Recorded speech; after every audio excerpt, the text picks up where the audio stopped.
하나님 말씀 보도록 하겠습니다. 요한계시록 21장 9절부터 14절까지의 말씀입니다. 요한계시록 21장 9절부터 14절까지의 말씀. 저와 여러분이 한 절씩 교독하고 마지막 절은 합독하도록 하겠습니다. 교독합니다. 일곱 대접을 가지고 마지막 일곱 재앙을 담은 일곱 천사 중 하나가 나와서 내게 말하여 이르되 이리 오라. 내가 신부 곧 어린 양의 아내를 내게 보이리라 하고, 성령으로 나를 데리고 크고 높은 산으로 올라가 하나님께로부터 하늘에서 내려오는 거룩한 성 예루살렘을 보니 하나님의 영광이 있어 그 성의 빛이 지극히 귀한 보석 같고 벽옥과 수정같이 맑더라. 크고 높은 성곽이 있고 12문이 있는데 문에 12천사가 있고 그 문들 위에 이름을 썼으니 이스라엘 자손 12지파의 이름들이라. 동쪽의 세 문, 북쪽의 세 문, 남쪽의 세 문, 서쪽의 세 문이니 그 성의 합독합니다. 시작. 그 성의 성곽에는 12기초석이 있고 그 위에는 어린 양의 12사도의 12이름이 있더라. 아멘. 네, 우리 주변에 있는 분들에게 이렇게만 인사하도록 하겠습니다. 당신 때문에 살맛이 납니다. 네. 요새 그 월드컵 기간이어서 밤마다 그 카타르에서는 굉장히 나라 가운데 굉장히 큰 이게 희비가 갈리는 이변이 막 일어나고 뭐 이런 일들이 많이 있습니다. 그런데 그 이제 팀을 평가할 때 어떤 일들을 많이 평가하냐면 이 나라의 선수들의 몸값이 얼마인가 그래가지고 이 가격을 매깁니다. 팀의 가격을. 그래서 이 이적료라든지 이런 걸 통해서 이 나라의 선수들의 총합이 얼마다 이런 얘기를 하는데요. 뭐 웬만한 중소기업은 감히 넘보지도 못할 이런 가격이 이게 책정되어 있는 걸 보게 됩니다. 또 더불어서 이 땅 가운데에서 우리가 어떠한 물건이나 어떠한 건물 뭐 이렇게 보여지는 것들을 평가할 때 항상 우리가 이렇게 가치로 삼는 게 뭐냐면 얼마예요 이거예요. 그죠? 예. 그리고 또 사람도 마찬가지입니다. 사람도 이번 연도 제 연봉이 얼마예요? 이렇게 회사에 물으면 그 회사가 여러분의 몸 노동비를 여러분에 주고 여러분 몸을 사는 거예요. 여러분 시간을 그 시간을 삼으로써 내가 얼마짜리인지를 평가받는 게 이 세상의 평가입니다.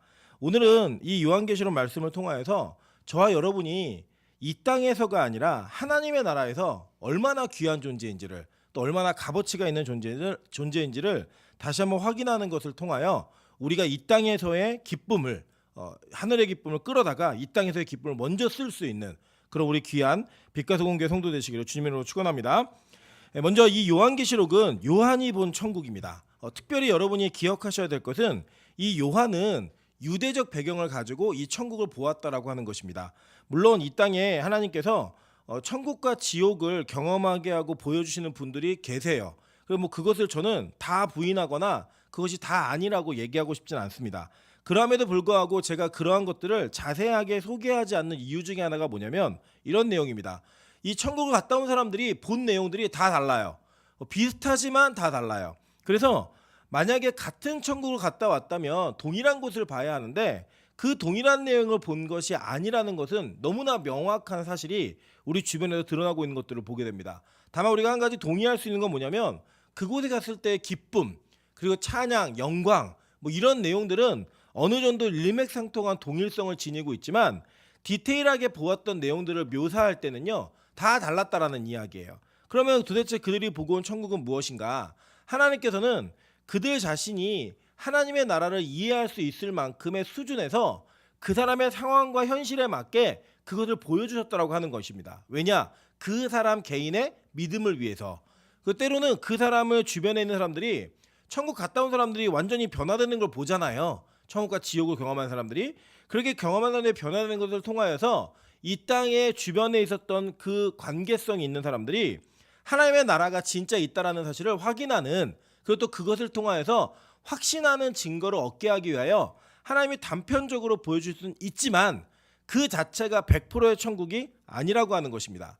그렇다면 우리가 진짜 천국은 어떤 곳인가 과연 무엇을 기준으로 믿어야 되는 것인가 라는 것들을 우리가 같이 이야기하자면 다른 거 다 필요 없고요. 그냥 성경이 말하는 천국이 정확한 천국입니다. 요한이 본 천국이 가장 하나님의 나라에 근접해 있고 하나님의 나라에 명쾌하게 설명할 때 명쾌하게 설명할 수 있는 근거가 되는 것은 유일하게 요한이 본 천국이라는 거예요. 여러분 그래서 그것을 기준으로 한다면 우리가 이 내용들을 조금 더 심도 있게 보아야 될 필요성이 있다라고 하는 것입니다. 자, 그런데 보니까 우리 계시록 21장 2절에 보면 이렇게 얘기합니다. 또 내가 보매 거룩한 성 새 예루살렘이 하나님께로부터 하늘에서 내려오니 그 준비한 것이 신부가 남편을 위하여 단장한 것 같더라라고 이야기해요. 그죠? 그러니까 어떤 하나님의 나라가 임재하고 있는데 하늘에서부터 내려오고 있는데 이것을 의인화시켰어요. 어떻게 의인화시켰냐면 신부가 남편을 위하여 단장한 것 같더라 이렇게 얘기해요. 그러니까 뭐냐면 여러분이 결혼을 하거나 결혼식에 가보면 신부들이 최선을 다해서 자기를 아름답게 꾸미잖아요.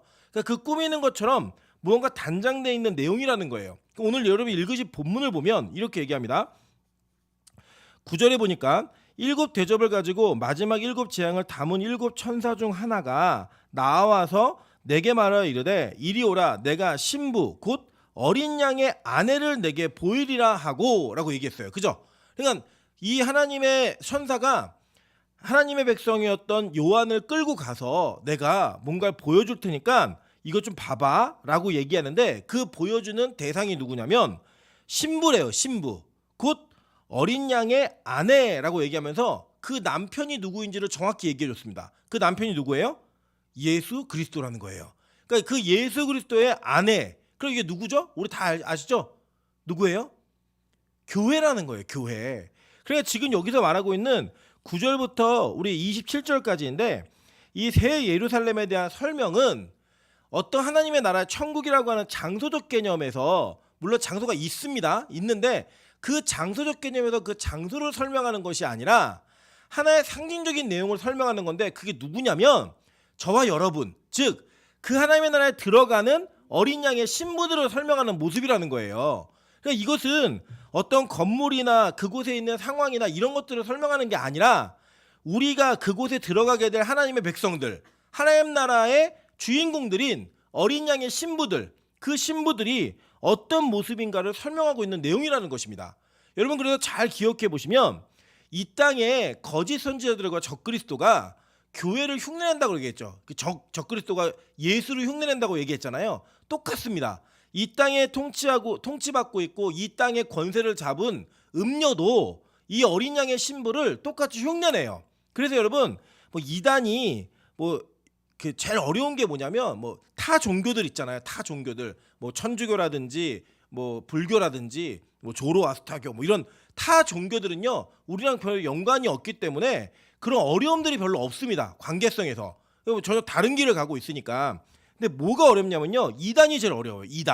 이단은 뭐냐면 마치 교회인 척하는 거예요. 교회인 척. 이번에도 신천지에 있는 분이 저한테 전화를 하더니 자기는 신천지 집사래요. 저한테 목사님 그래서 제가 아주머니 이렇게 불렀더니 왜 같은 교회인데 자기한테 집사라고 안 하고 아주머니라고 얘기하냐고 왜 이렇게 예의 없게 얘기하시냐고 저한테 그렇게 얘기하시더라고요. 그래서 아니 당신네하고 우리하고는 같은 교회가 아니다. 그리고 당신이 믿는 이만희야 우리가 믿는 예수 그리스도는 전혀 다른 분이기 때문에 나는 당신을 같은 교회의 집사로서 부를 수가 없다. 아주머니는 자기는 나를 목사로 보는데 왜 예의가 없냐고 뭐 예의 얘기하냐고 본인들은 자기의 정체를 숨기고 교회에 들어가서 얼마나 어지럽혔는데 무슨 예의를 말하냐 이러면서 제가 항의를 한 내용들이 있었는데 우리가 이 음녀들 즉 이 땅에 하나님의 백성들을 현혹하고 미혹하고 있는 음녀들은요 여러분 뭐 되게 어려운 모습으로 우리에게 오는 게 아니에요. 비슷한 모습으로 온다는 거예요. 비슷한 모습. 여러분 보세요. 계시록 17장에 우리가 음녀의 모습을 봤는데 계시록 17장 1절부터 3절입니다. 또 일곱 대접을 가진 일곱 천사 중 하나가 와서 내게 말하여 이르되 이리로 오라 많은 물 위에 앉은 큰 음녀가 받을 심판을 내게 보이리라 라고 얘기해요. 그러니까 보시면 오늘도 일곱 대접을 가지고 일곱 재앙을 담은 일곱 천사 중에 하나가 이걸 보여줬죠. 똑같게 보여준 사실이에요. 근데 땅의 임금들도 그와 더불어 음행하였고 땅에 사는 자들도 그 음행에 포도주에 취하였다 하고 곧 성령으로 나를 데리고 광야로 가니라. 내가 보니 여자가 붉은빛 짐승을 탔는데 그 짐승의 몸에 하나님을 모독하는 이름들이 가득하고 일곱 머리와 열 뿔이 있으며 라고 얘기해요. 자 그냥 보면 지금 우리가 읽은 본문하고 유사한 내용들이 있죠. 자 보니까 다시 한번 볼게요. 계시록 21장 9절부터 10절입니다. 일곱 대접을 가지고 마지막 일곱 재앙을 담은 일곱 천사 중 하나가 나와서 내게 말하여 이르되 이리로 오라 내가 신부 곧 어린 양의 아내를 내게 보이리라 하고 성령으로 나를 데리고 크고 높은 산으로 올라가 하나님께로부터 하늘에서 내려오는 거룩한 성 예루살렘을 보이니라고 얘기해요.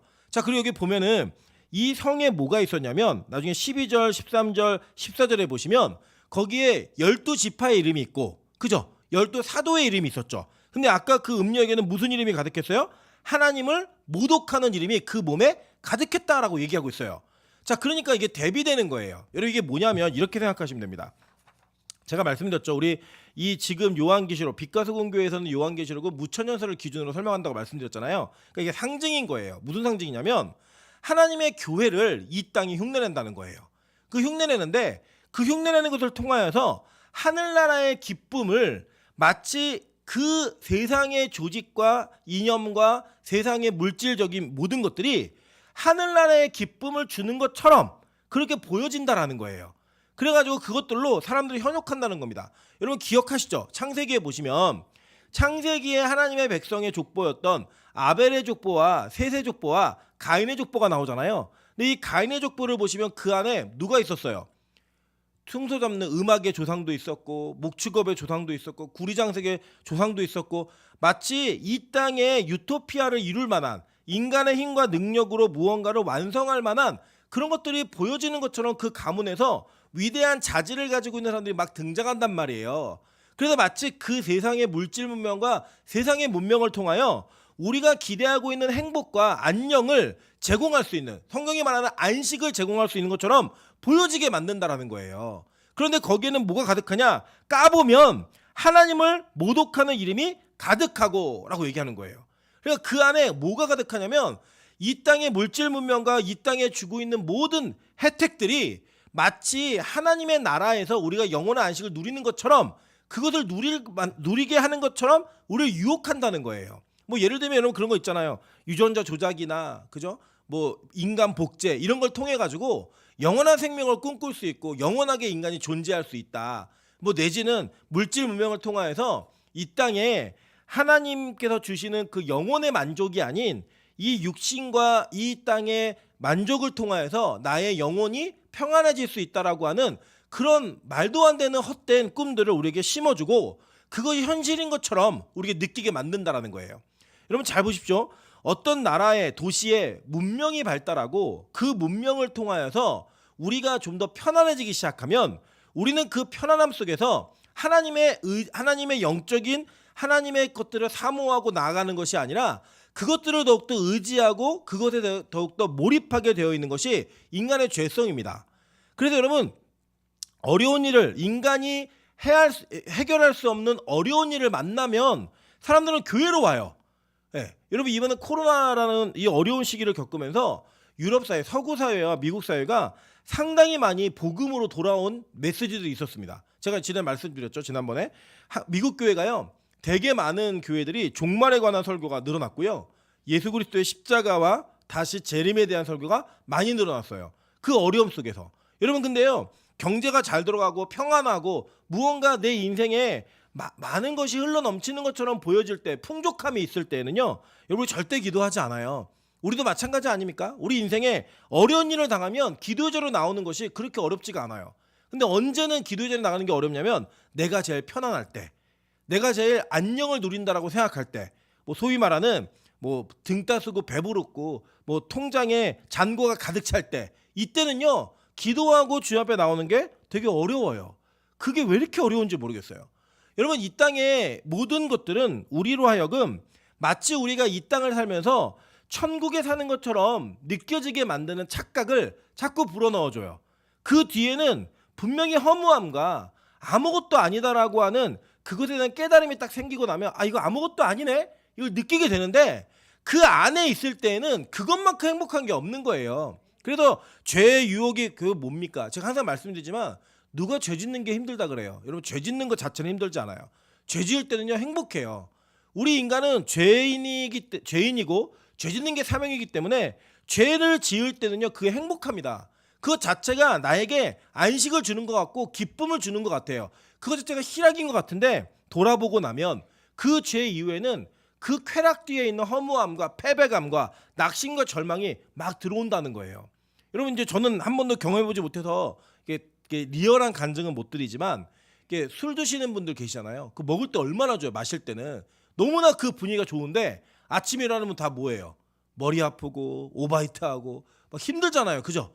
그런 내용들을 보면은 이 땅의 죄의 속성이 우리로 하여금 우리를 어떻게 이끌어가는가를 보여줍니다. 근데 이 땅의 악한 마귀는 여러분과 저를 현혹하기 위하여, 미혹하기 위하여 마치 이 세상에 그러한 것들이 우리의 모든 문제를 해결해 줄 것처럼 위장하고 우리를 유혹한다는 거예요. 여러분 거기에 속지 않아야 된다는 겁니다. 여러분 오늘 이 본문에서요, 요한은 이 땅의 쾌락이 아니라 하늘나라의 희락이 무엇인지를 먼저 본 거예요. 그걸 보고 우리에게 얘기해 주는 거예요. 야, 하늘나라에 희락이 있는데 그 희락의 자체가 뭐였냐면 바로 교회라는 거예요. 교회. 그리스도 어린 양의 신부들의 모임.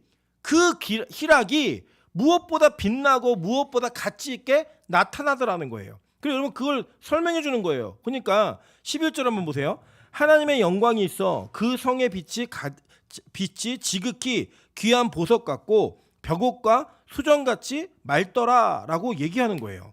여러분 그러니까 지금 이 땅에서는 경험해보지 못하는 그 가치 있는 것들에 대한 것들을 우리에게 비유로 들어주면서 보니까 이 세상의 보화들, 너희가 그렇게 좋아하는 보화들이 그곳에 가득하게 있더라. 근데 그게 바로 너희들이야. 이걸 보여주는 거예요, 여러분. 여러분 그래서요, 우리가 이 땅에 살면서 절대 악한 마귀는 여러분에게 공격적으로 다가오지 않습니다. 광명한 천사처럼 다가와서 여러분 속인다는 거예요. 고린도후서 11장 13절부터 15절 보겠습니다. 그런 사람들은 거짓 사도요 속이는 일꾼이니 자기를 그리스도의 사도로 가장하는 자들이니라. 이것은 이상한 일이 아니니라. 사탄도 자기를 광명의 천사로 가장하나니 그러므로 사탄의 일꾼들도 자기의 의를 일꾼으로 가장하는 것이 또한 대단한 일이 아니니라. 그들의 마지막은 그 행위대로 되리라 라고 얘기하는 거예요. 여러분 이 땅에 사람들이 집중하는 설교에 대한 메시지도 보면요, 막 이슈가 되고 막 이렇게 사람들이 좋다라고 얘기하는 메시지들 가운데 우리가 경계해야 될 메시지들이 있습니다. 어떤 거냐면 복음이 아니고 인간이 원하고 있는 이상적인 것들을 실현해내기 위해서 인본주의적 발언이나 이 땅이 요구하는 것들을 충족시켜주는 발언들을 함으로써 교회의 이미지를 좋게 만들고 목사의 이미지를 좋게 만드는 일들이 있어요. 실제로 여러분 몇 해 전에 어떤 일이 있었냐면 우리나라의 보수교단의 굉장히 유명한 목사님께서 동국대학교 불교대학원에 가서 특강을 하신 일이 있었습니다. 근데 그 특강의 내용이 뭐냐면 각 종교가 서로를 존중하고 서로를 이해하면서 통합해야 된다는 거예요. 그래서 기독교는 기독교의 구원을 이루고 불교는 불교의 구원을 이루어야 된다라고 강연을 하셨어요. 그래서 그 다음에 그것을 강연한 내용을 가지고 이 동국대학교 총장이 이 목사님이 얼마나 관용적이고 얼마나 위대한 목사인가를 설명하는 글을 실어서 굉장히 그 이슈가 됐던 적이 있습니다. 여러분 그걸 보시면요, 얼마나 좋아요. 그죠? 목사가 다른 데 욕하지 않고 같이 우리가 함께 더불어 사는 사회이고 뭐 이런 것들 얘기하면요, 뭐라고 사람들이 평가하냐면 야, 저 목사는 참 포용력이 있어. 저 사람은 생각이 트인 사람이야. 이렇게 얘기한단 말이에요. 여러분들 진짜 그게 그런가요? 여러분 우리는 그걸 포기할 수 없어요. 절대 타협할 수 없는 선이 있단 말이에요. 근데 그 선을 넘어서면서 인간의 욕구와 인간이 가지고 있는 이성을 만족시키는 그런 인본주의적 메시지가 교회 안에서 각광을 받는 일이 참 많이 있습니다. 제가 구체적으로 뭐 공식적 설교 시간이기 때문에 교회들의 이름을 말할 수 없지만 한국에 있는 대형 교회들 가운데서도 이러한 비슷한 메시지를 얘기하면서 많은 사람들에게 지적인 그리고 인본적 만족감을 주는 교회들이 진짜 많이 있습니다. 근데 여러분 잘 생각해 보세요. 과연 복음이 이 땅의 죄인들에게 환영받을 만한 메시지인가요? 여러분 저는 절대 그렇지 않다고 생각합니다. 일단 복음의 전제가 뭐냐면요, 당신은 죄인입니다. 이게 출발이에요. 당신은 하나님의 재앙과 심판에서 자유하지 못한 죄인입니다. 이게 시작이라고요. 이게 출발이에요. 그게 인정될 때에 예수 그리스도가 들어갑니다. 그러니까 여러분 한번 생각해 보시죠. 길을 가다가 누군가 여러분에게 이게 우리가 불신검문에 걸려도 굉장히 기분이 나쁘잖아요. 뭐 예를 들면 여러분 뭐 공항을 통과할 때마다 꼭 걸리는 외모가 있잖아요. 딱 보면은 테러리스트처럼 생겼다든지 뭔가 죄를 저지를 것 같은 이런 게 생겨가지고 다른 사람들은 쉽게 통과되는데 길게 이렇게 하는 사람이 있고, 어디를 가도 이렇게 경찰들이 그냥 불신검문을 지금은 이제 불법이 없어졌지만 지나가다가 누군가를 바라보면서 딱 붙잡으면서 저기 신분증 좀 주세요. 부신검문입니다. 이렇게 얘기하면 굉장히 불쾌함을 느낄 수밖에 없는 게 우리의 모습입니다. 여러분 우리 그렇잖아요. 또 저도 그런 일이 참 많은데 어디 다니면 전도하시는 분들이 꼭 저한테 전도지를 주세요. 예수 믿으라고. 그러니까 안 믿는 것처럼 보인단 말이에요. 생긴 게 목사인데. 그러니까 그럴 때마다 우리가 갖는 이미지가 있잖아요. 서로 주는 이미지. 여러분 그렇게 무언가 우리 가운데 이렇게 상대가 나를 죄인으로 보거나 무언가 문제가 있는 사람으로 볼 때 우리 굉장히 기분이 나빠요. 그게 일반적인 겁니다. 일반적인 거. 근데 복음은 뭘 전제하냐면 당신들 다 죄인입니다. 이게 출발이에요. 근데 어떻게 복음이 환영을 받아요? 복음은 절대 환영받을 수 있는 메시지가 아닙니다. 교회가 가지고 있는 사명은 교회가 지역사회를 위해 봉사하고 일하고 다 가능하죠. 그걸 통해 좋은 이미지 만들고 역시 그것도 맞아요. 그런데 제가 말씀드린 건 뭐냐면 기독교의 핵심인 구원의 문제에 있어서 이 정확하고 분명한 메시지는 절대 세상에게 환영받지 못합니다. 여러분 그걸 우리가 인정해야 된다는 거예요. 그걸 기본적으로. 여러분 예를 들면 이런 게 있어요. 제가 우리 교회가 예배를 드리면서 부르짖는 기도라고 주여를 부릅니다. 그리고 우리가 기도를 열심히 기도를 해요. 근데 이게 옳은 행위잖아요. 우리 복음 안에서는. 근데 지나가는 이 주변에 있는 학생들이나 이 주변에 있는 분들이 우리 교회를 되게 이상한 교회로 생각을 해요. 우리 교회가 되게 이상한 교회고 사입이고 여기는 교회답지 못한 교회다. 진짜 교회가 아니다라고 하는 것들을 너무나 거침없이 이야기를 합니다. 그래서 제가 이제 우리 봉헌 예배 맞아가지고 교회를 좀 꾸밀 때 저기다가 쓰려 그래요. 우리 교단 소속된 교단이라 왜 우리가 이런 기도라고 예배를 드리는지 좀 이렇게 써가지고 안내문을 통해서 교회를 좀 이해할 수 있게 만들어 볼까 하는 게 마음이 있습니다. 그런데요, 그 설명이 우리 교회가 이단이 아니라는 것을 공식적으로 문서적으로 증명할 수 있지만 그들의 마음 가운데 그 생각을 근본적으로 바꾸지 못해요. 그건 확실해요. 네. 왜냐? 이 복음은 하나님께 온전한 예배는 이 세상에서 이해받을 수 있는 행위가 아니라는 거예요. 여러분 그래서요. 여러분 절대 예수를 제대로 믿으면 세상이 여러분을 환영해 줄 거라고 하는 기대를 아예 버리세요. 그냥 우리는 복음을 향해 달려가다 보면 우리가 인정받고 우리가 빛나는 날은 언제냐면요. 하나님 나라에 갔을 때예요. 거기서만 인정받는 거예요. 여러분 대부분 이상한 사람들을 보잖아요. 매일 예배 드린다, 예배 드리러 간다, 주일이라서 안 된다 이런 얘기 하시면 너 이렇게 융통성 없이 사니? 세상을 왜 그렇게 살아? 광적으로 믿지 마. 적당히 믿어. 이런 얘기들 다 한다고요. 왜 모르겠어요. 그런 이야기를요. 그럼에도 불구하고 그것을 향해 달려갔을 때 우리가 하나님 나라에 빛나는 교회, 그리스도의 올바른 신부로서 하나님께 인정받을 수 있다는 거예요. 근데 여러분 이것이요. 그냥 사도 요한이 나만 봤어 이게 얘기한 게 아닙니다. 구약의 선지자들은요. 이 구약의 예언을 통하여서 이러한 하나님의 나라가 우리에게 올 거라는 걸 얘기했고요. 그 실체가 무엇인지를 계속 가까이 가고 있는 거예요. 계속 예수님이 오시기 전까지 선지자들은 더 그걸 디테일하게 얘기하는 거예요. 점점. 그걸 계시의 점진성이라고 얘기하는데 그 내용 한번 살펴볼게요. 이사야 2장 2절부터 3절입니다. 말이래 끝날에요. 종말에 여호와의 전에 산이 모든 산 꼭대기에 굳게 설 것이요. 그죠? 하나님의 전이 모든 산 위에 쓴다는 거예요. 높은 곳에. 모든 작은 산 위에 뛰어나르니 만방이 그리로 모여들 것이라.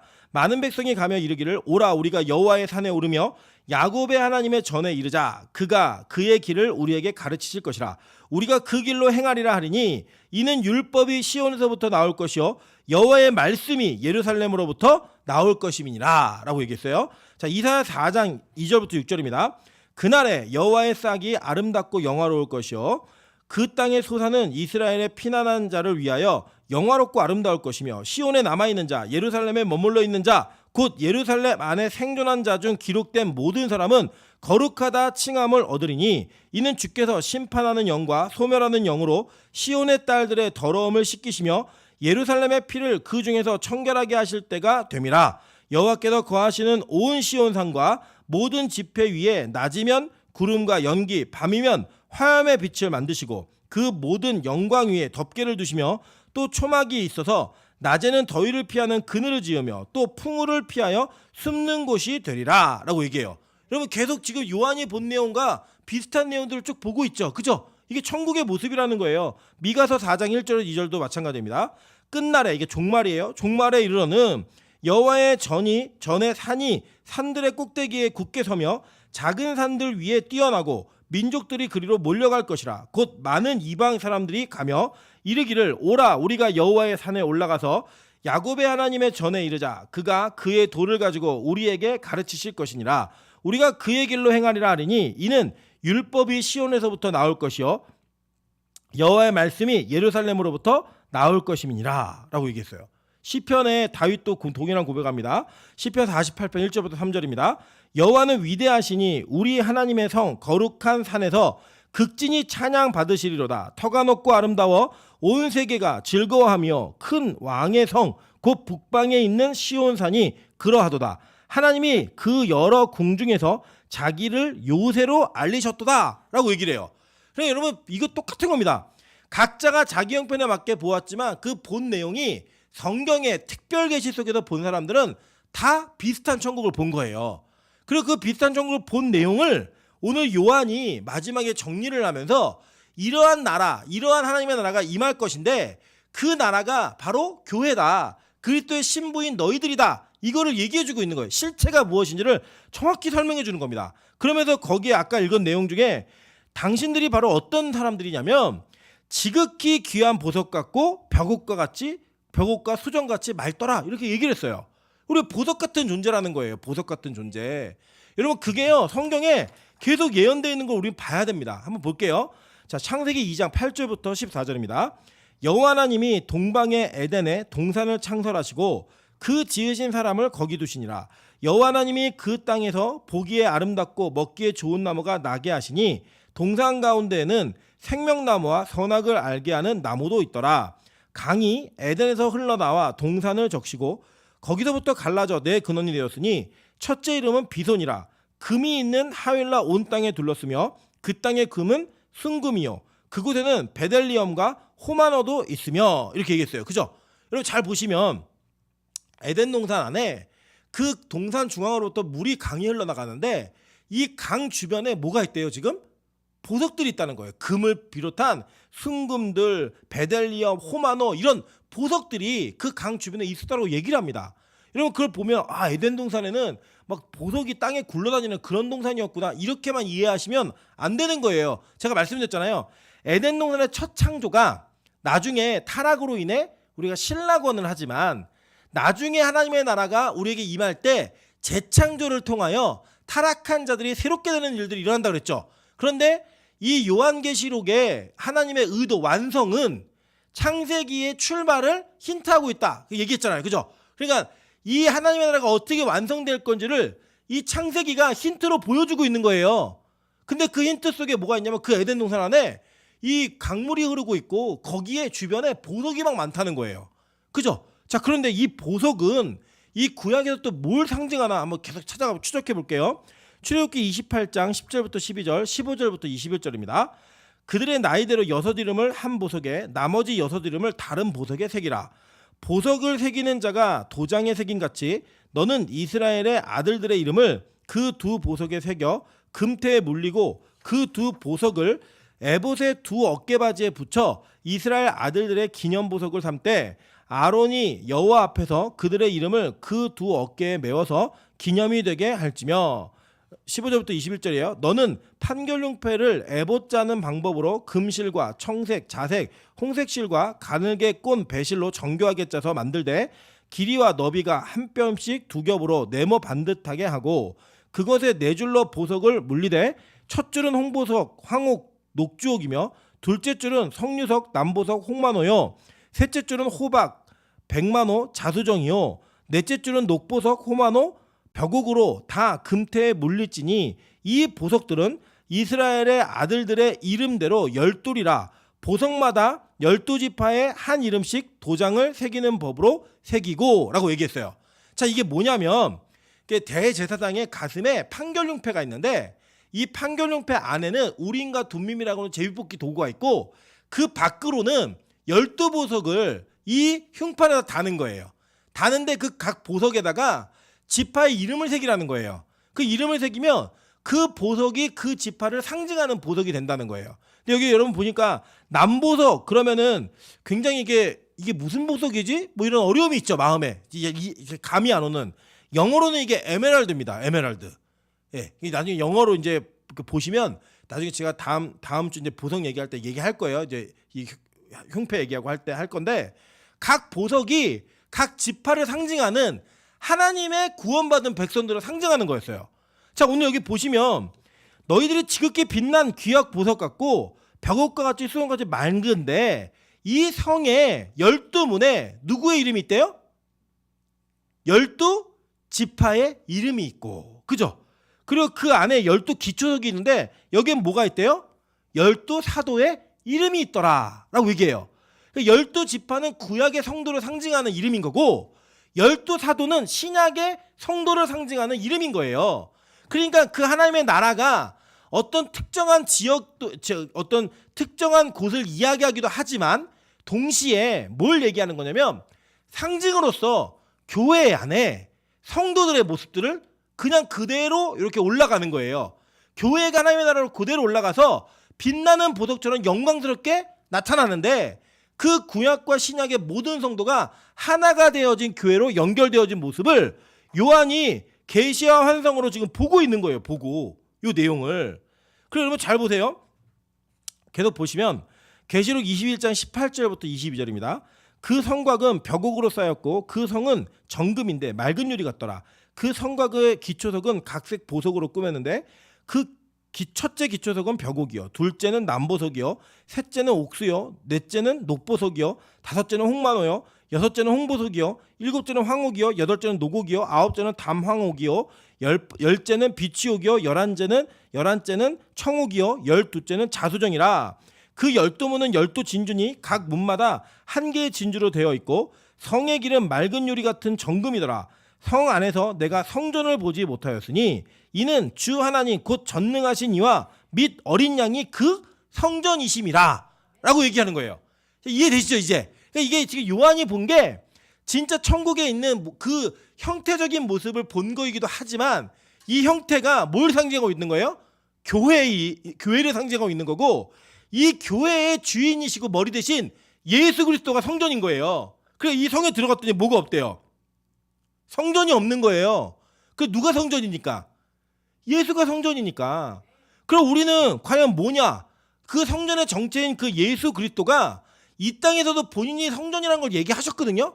그러면 우리가 그 성전에 어떻게 연관되어 있는 자인가? 이걸 보는 거예요. 자 보세요. 요한복음 2장 19절부터 22절입니다.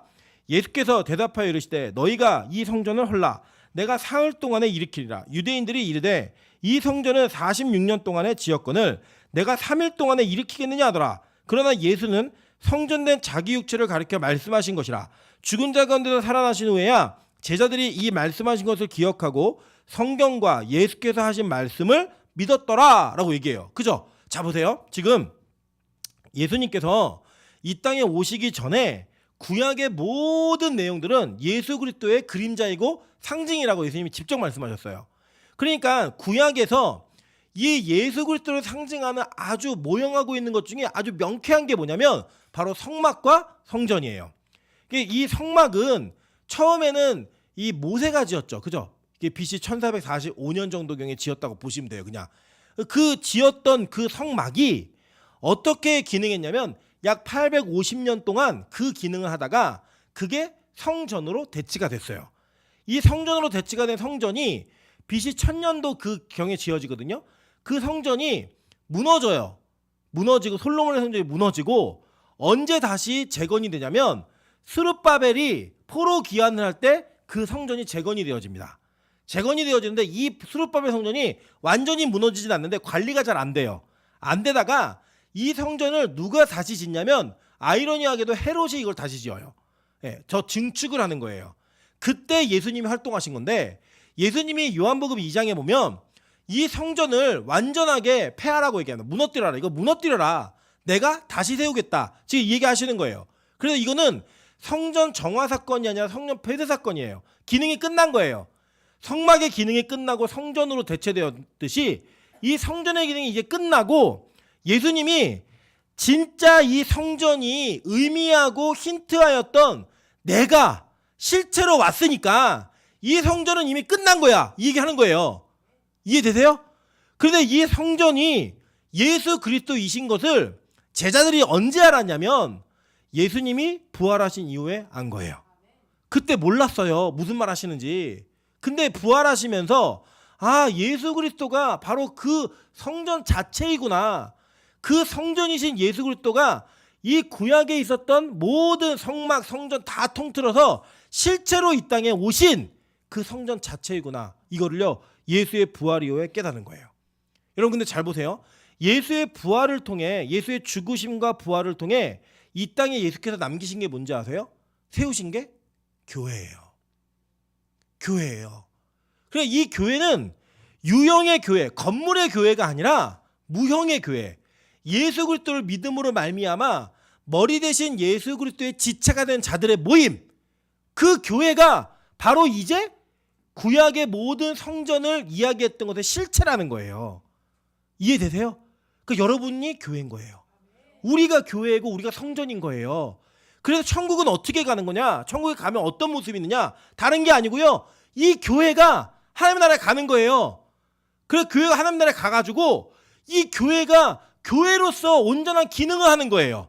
그 안에 머리 대신 예수 그리스도를 중심으로 각 지체가 한 몸이 되어서 하나의 공동체를 이루고 살아가는 모습이 바로 천국이라는 거예요. 그래서 여러분, 교회는요, 하나님의 나라, 하나님의 천국의 미니어처입니다. 이 땅의 교회는. 이곳이 천국이어야 돼요. 이곳이 너무나 행복한 하나님의 영광이 깃든 곳이어야 되는 겁니다. 그래서 교회는요, 예배의 영광이 있어야 되고요. 그 예배의 영광을 통한 기쁨과 즐거움과 희락이 있어야 돼요. 기쁨이 있어야 된다고요. 그래서 여러분, 지금 실제 한국교회가 그렇던가요? 싸우고 비교하고 열등감이 있고 그 안에서 자기가 가지고 있는 성격, 모든 것들을 욕심, 분노 다 드러내면서 다투고 하는 게 교회의 모습 아니에요? 여러분, 그게 바로 이 땅의 불완전한 교회의 모습이라는 거예요. 왜요? 아직 교회의 머리가 예수 그리스도라는 걸 우리가 온전히 깨닫지 못했기 때문에, 그 부활의 능력을 우리 안에 온전하게 삼지 못했기 때문에 그런 일이 벌어지는 거예요. 여러분 잘 보세요. 에베소 1장 20절부터 23절에 바울은 에베소 교회에게 교회에 대한 정의를 분명히 내리고 있습니다. 그의 능력이 그리스도 안에서 역사하사 죽은 자들 가운데서 다시 살리시고 하늘에서 자기의 오른편에 앉히사 모든 통치와 권세와 능력과 주권과 이 세상뿐이 아니라 오는 세상에 일컫는 모든 이름 위에 뛰어나게 하시고 또 만물을 그 발 아래 복종하게 하시고 그를 만물 위에 교회의 머리로 삼으셨느니라. 교회는 그의 몸이니 만물 안에서 만물을 충만하게 하시는 이의 충만함이니라 라고 얘기해요.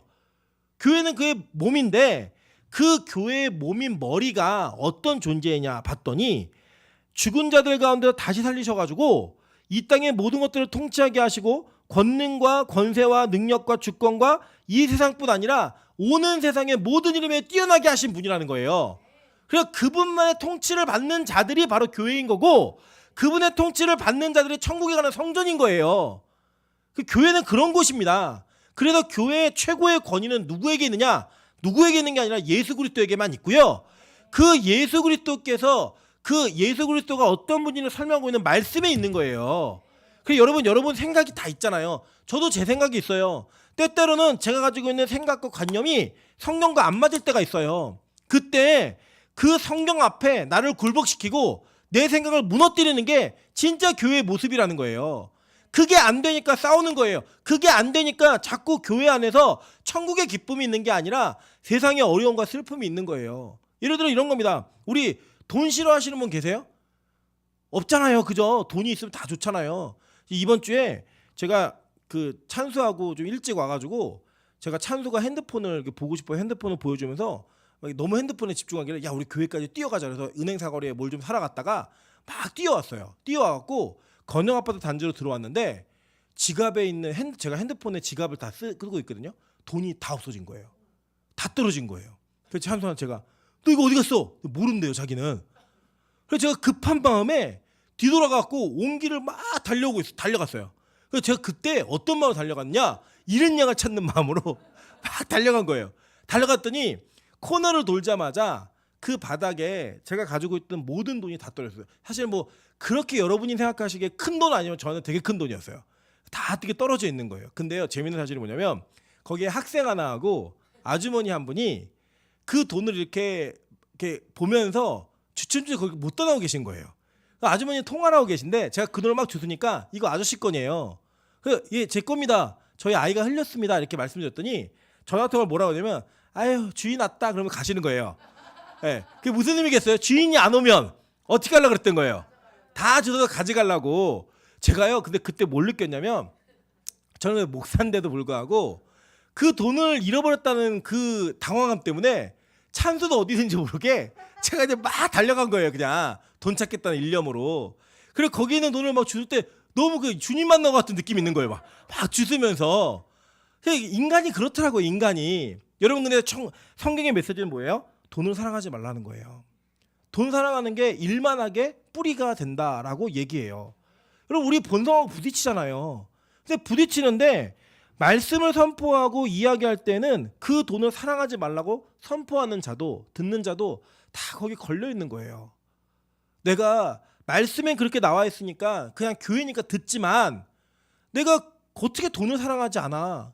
돈이 얼마나 좋은데 이 마음이 우리에게 있어요. 그러니까 헌금 낼 때 아까운 거예요. 하나님께 드리는 건데 하나님 거 하나님께 돌려드리는 건데 그게 아까운 거예요. 11조 하는 게 무의미하다고 생각하고 그것 자체가 우리에게 어떤 유익이 있지? 라는 그걸 찾으면서 이해타산을 따지는 거예요. 왜 그렇죠? 우리의 본성이 그러니까. 그리고 여러분 참 웃긴 게 뭐냐면 이런 거예요. 명심하셔야 될 거 이런 겁니다. 여러분이 헌금을 아무리 많이 내셔도 저는 교회하고 약속된 사례만 받아요. 맞죠? 여러분이 아무리 많이 내셔도 저에게 유익이 있는 게 아니에요. 우리 교회가 유익이 있는 거지 목사에게 유익이 있는 게 아니에요. 그런데 교회가 헌금을 자꾸 얘기하면 성도들 시험 들어요.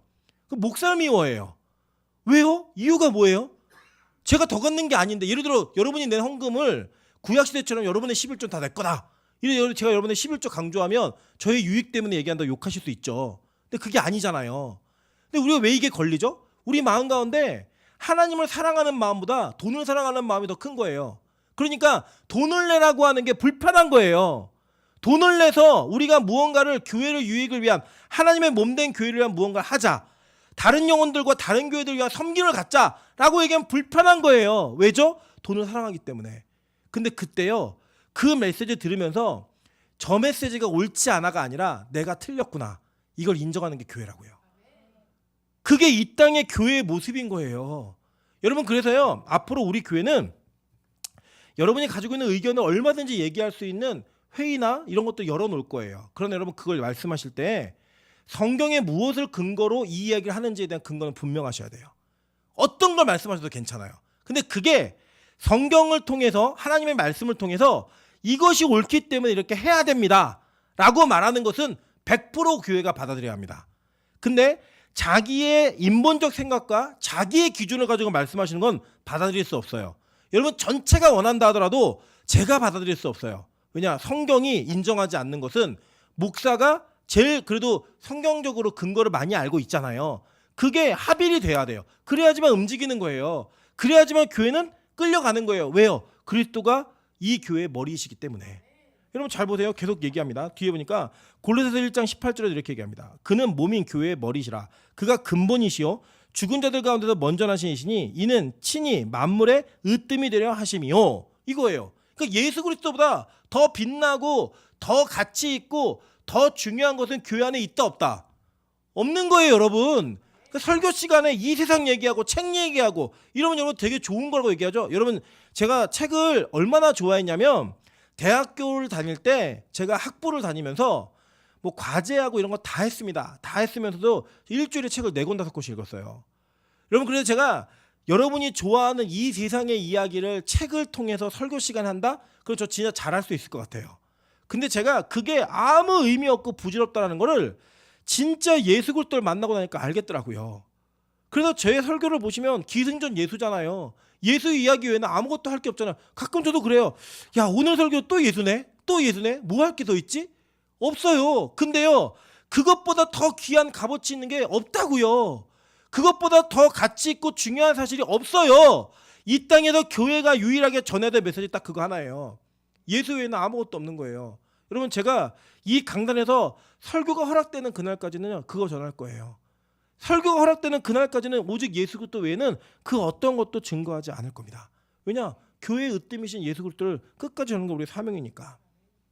여러분 성경은요 우리에게 어떤 기준을 통해서 너 이 기준 지켜 그래야 거룩한 사람이 이렇게 얘기하지 않아요. 어떻게 얘기한 줄 아세요?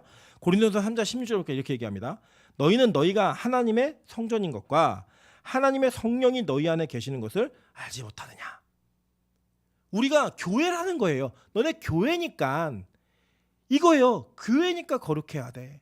그리스도의 몸이니까 정결해야 돼. 이걸 얘기해 주는 거예요. 이거 지켜야 되는 게 이거 지켜야지만 천국 가. 이거 지켜야지만 하나님 나라 들어갈 수 있어. 그게 아니고요. 너희가 어떤 존재인지를 인지시켜 주는 거예요. 여러분 재밌는 게 뭐냐면요. 이런 겁니다. 제가 예전에 들었던 내용 중에 하나 뭐냐면 이렇게 구걸하시는 분들 있잖아요. 구걸하시는 분들이 있는데 이분들에게 계속 이렇게 구제사역 하던 교회가 이분들을 계속 지원하고 계속 얘기해도 이분들 그 생활에서 못 벗어나시더라는 거예요. 그런데 어떤 한 목사님께서 그 교회에서 이렇게 하는 게 아닌 것 같다라고 얘기해서 어떻게 바꿨냐면 그분들에게 이제 그 구걸하러 오시는 분들에게 정체성 교육을 하기 시작했어요. 성경에서 여러분이 어떤 존재인지를 알려주기 시작한 거예요. 그랬더니요 구걸하는 사람들이 줄어들기 시작했어요. 내가 어떤 존재인지를 아니까. 그러니까 그 행동을 하지 말아라. 그 가난과 그 결핍으로부터 벗어나라고 돈을 지원해 줄 때는 계속 그 돈을 타러 왔는데 당신이 어떤 존재인지를 알려주니까 구걸 안 하더라는 거예요. 일하더라는 거예요. 여러분 그게 바로 교회가 하는 모습입니다. 교회가 가야 될 모습인 거예요. 이거 해라. 이거 하지 말아라.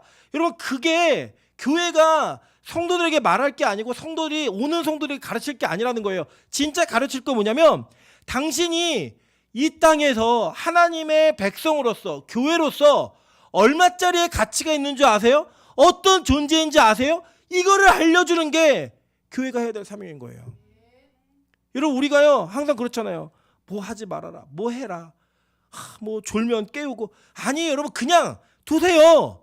그게 해결하는 게 방법이 아니라고요. 내가 어떤 존재인지 알고 이 예배가 무슨 의미인지를 알고 이 예배가 하나님과 예수 그리스도와 어떤 관계가 맺어진지를 알아야지만 그 관계성 속에서 예배가 얼마나 소중한지 이게 얼마나 큰 감격인지 내가 이 복음이 얼마나 가치가 있는지 내 자신이 얼마나 귀한 존재인지를 알게 된다는 거예요. 저는 우리 교회가 늦더라도 그 방법으로 하나님의 교회로 세워졌으면 좋겠습니다. 천천히 가더라도 그렇게 이 교회가 온전하게 세워지는 모습을 경험했으면 좋겠어요. 그래야지만 어떤 일이 벌어지냐면 우리가 하나님의 나라에서 진짜 교회를 경험하게 되는 거예요. 이 땅에서 하나님의 나라의 교회를 여기서 경험하게 되는 거예요. 아 내가 그런 존재이구나. 내가 그러한 상태로 살아가는 존재이구나. 이거를 깨닫게 되는 거예요. 죄도요 그래서 자연스럽게 끊어지는 거예요. 죄를 여러분 참고 끊고 하려고 노력했지만 되세요? 안 되시잖아요. 여러분 뭐 남이 안 짓는 죄를 짓는 것 때문에 부끄러워하시기도 하시고 내가 안 짓는 죄를 짓는 사람을 보면 비난도 많이 하셨잖아요. 뭐 그것도 못하냐? 뭐 다 뭐 그 먹는 거 조절 하나 못해갖고 그렇게 살을 찌우냐? 뭐 잠을 그렇게 못 참하고 공부를 꼴찌라니? 뭐 이런 얘기 되게 많이 하셨잖아 우리. 여러분 근데 우리가 진짜 우리 모든 인간의 죄악의 문제를 다 끊으며 살아가든가요? 아니 어느 한 구석에서는 남모르게 은폐되어져서 끊을 수 없이 계속 짓는 죄악들의 문제가 여러분 다 있어요. 그럼 어떻게 해라 하지 마라로 끊어요. 그리고 우리 자신도 스스로 못했는데 누구한테 그 얘기를 하고 앉아있어요. 저는 그렇게 생각하지 않아요. 여러분 바울이 고린도 교회에게 뭐라고 얘기했나 한번 보세요. 고린도서 6장 14절부터 16절입니다. 너희는 믿지 않는 자와 멍에를 함께 매지 마라. 의와 불법이 어찌 함께하며 빛과 어둠이 어찌 사귀며 그리스도와 벨리알이 어찌 조화되며 믿는 자와 믿지 않는 자가 어찌 상관하며 하나님의 성전과 우상이 어찌 일치가 되려. 우리는 살아계신 하나님의 성전이라. 이와 같이 하나님께서 이르시되 내가 그들 가운데 거하며 두루 행하여 나는 그들의 하나님이 되고 그들은 나의 백성이 되리라. 이게요 바울이 고린도 교회가 어떤 교회인지 아시죠? 고린도라는 지역 자체가 엄청나게 번영당 항구 도시였고요. 철학, 종교, 뭐 음란 이런 것들이 막 너무 많은 도시였어요. 그 안에서 고린도 교회가 이 하나님의 뜻과 이 세상의 법을 구분하지 못하고 막 혼동돼 있어요. 그래서 심지어는 막 아버지의 부인을 아들이 취하기도 하고요. 교회 안에 막 이방신들이 섬겼던 그런 것들 다 갖고 들어와갖고 음란의 죄와 모든 것들이 교회 안에 다 벌어지고 있을 때 바울이 얘기하는 거예요. 이거 하지 마, 이거 해, 이게 아니고 너희들 성전이야. 너희들 하나님의 성전이야. 니들이 얼마의 가치가 있는 줄 알아? 너희들 보석이라니까? 너희들의 가치가 얼마짜리인 줄 알아? 그걸 얘기해 주니까요. 바울이 그걸 통해서 고린도 교회가 이 죄의 문제를 끊기를 원했던 거예요. 이게 복음이라고요. 이게 하나님의 말씀이라고요. 여러분 이 땅에서 우리가 여러분 연말에 이 시기가 되면 모든 직장인들 가운데 기대감이 있습니다. 어떤 기대감이 있냐면 연봉 협상을 하거든요. 나는 얼마짜리지? 이거에 대한 기대감이 있어요. 그래서 이 회사에서 저 회사로 이직을 한다든지 같은 회사에서 내가 연차가 늘어나면 늘어날수록 여러분 안에 내가 얼마짜리로 평가받는가 이게 되게 중요한 일의 에너지가 돼요.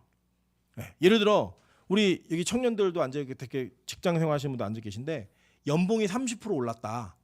기쁘세요 안 기쁘세요? 너무 기쁘겠죠. 30% 올랐다. 그러면 여러분 회사에서 일 열심히 하실 것 같아요? 안 하실 것 같아요?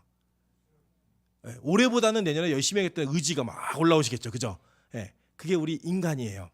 여러분 우리가 밖에서 동창회를 하거나 옛날에 친구들을 만나게 되면요. 옛날에 고등학교 다닐 때 똑같았어요. 그냥 똑같았다고요. 근데 지금은 그 사람이 얼마의 연봉을 받는 직업을 가지고 있는가가 그 동창회에서 똑같았던 아이들의 우열의 문제를 나눠놔요. 그래서 때로는 더 큰 연봉을 받는 사람들 앞에서는 굉장히 위축된 모습이 있고 나보다 더 작은 연봉이 있는 사람들 앞에서는 우월감이 생겨요. 그럼 그걸 포기를 잘 못해요. 그걸 잘 못 내려놔요. 왜 그런 줄 아세요? 그게 자기의 가치라고 생각하는 거예요. 여러분 왜 우리가 명품을 좋아하고 그 명품을 입고 명품을 타고 명품을 들고 다니는 것에 만족감을 누리죠? 다른 거 아니에요.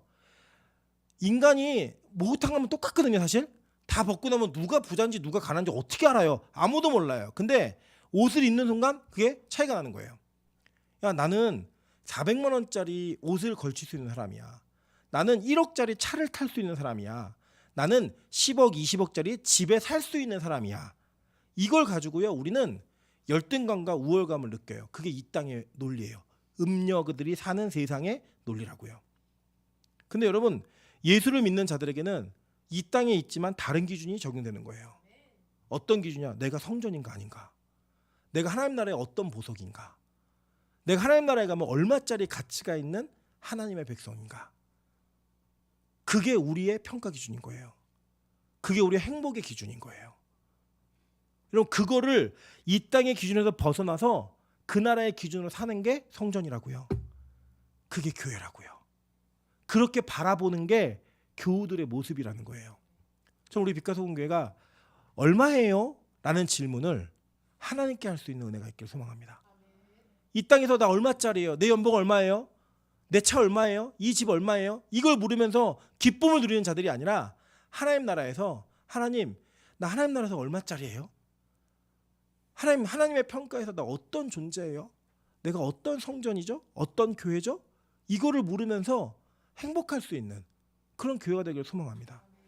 우리 빛과소금교회가요 그렇게 뭐 큰 교회 아니에요. 정말 작은 교회고 놀래요 사람들이. 교회 이게 물어보다가 우리 교회 요만해요 라고 얘기하면 그런데 교육자가 이렇게 많아요? 막 이런 얘기를 해요. 네 작은 교회입니다. 세상이 볼 때는요. 근데 저는 그렇게 보지 않아요. 이 교회는 하나님 나라에서 큰 교회가 될 거예요. 큰 교회가 되어가고 있어요. 여러분 때문에. 이 교회가 진짜 성전이라는 건 그 사실 하나 때문에.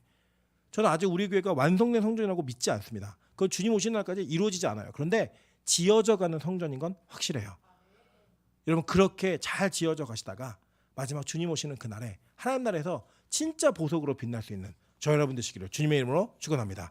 제가 좀 찬양으로 기도하겠습니다. 이거 세상에서 안 믿는 사람도 다 아는 찬양이에요.